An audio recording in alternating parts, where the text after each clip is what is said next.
want to thank you, Mr. Grunau, for the discussion about the energy audits and the rebates that have allowed for, I think, some significant differences, not only in people's homes, but when we think about the audits for some of our public buildings. I had an opportunity at AFN this year to focus on some of the ways that we're pioneering with some of the efficiencies, and I mentioned little things like an energy audit that HUNA underwent, and they realized that by changing out the lights on the docks and then at their little public swimming pool, they could save tens of thousands of dollars. Craig, they did a simple walkthrough of the little hotel there and the savings that then they realize. And when you think about communities like that are really operating on the margin, $10,000 means a lot to them, and particularly a small little hotel that may be somewhat seasonal. So I think about the advantages that gives. You mentioned healthy homes, and I think that this is something that, well, we're focused on cost savings that efficiency brings.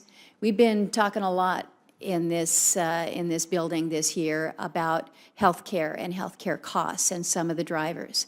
And there was a study that came out not too many months back about health statistics with Alaska children, and you mentioned respiratory disease amongst young children, particularly in our villages. We have the highest rate of infant pneumonia, and so much of this is attributable back to the home and the fact that you have homes that are not adequately ventilated, that in an effort to stop the leakage of the heat escaping, you plug every exit, and thus you trap in just the bad stuff. And if you're living in a small house where you've got a couple bedrooms and 8 people living in the home, 10 people living in the home, it's also the garage. So you might have somebody working on the outboard engine in the living room, and you've got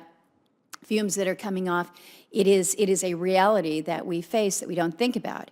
So I want you to just speak just a moment here to this aspect of healthy homes, because again, I think we don't understand how efficiency can actually allow the homes to be healthier for our families.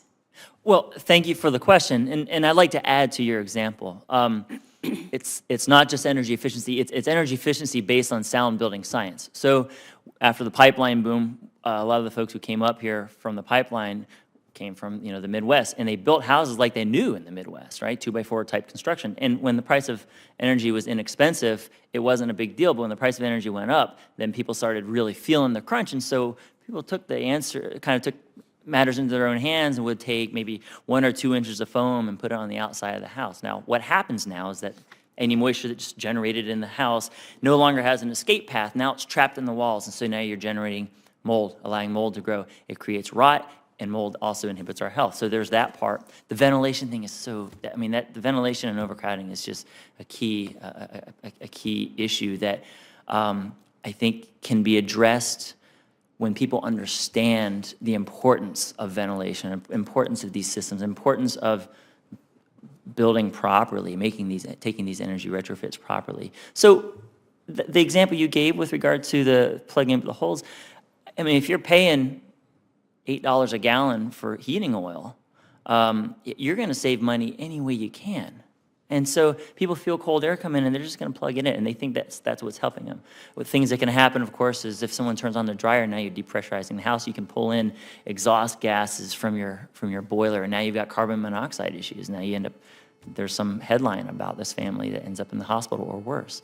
How do we address it? I mean, first thing we do is we try to go and inform the public, but when we go to each of these projects, just have this conversation with them. I mean, the resources are here, and they're available, and for us, it's a matter of outreach and having these communications. A lot of education.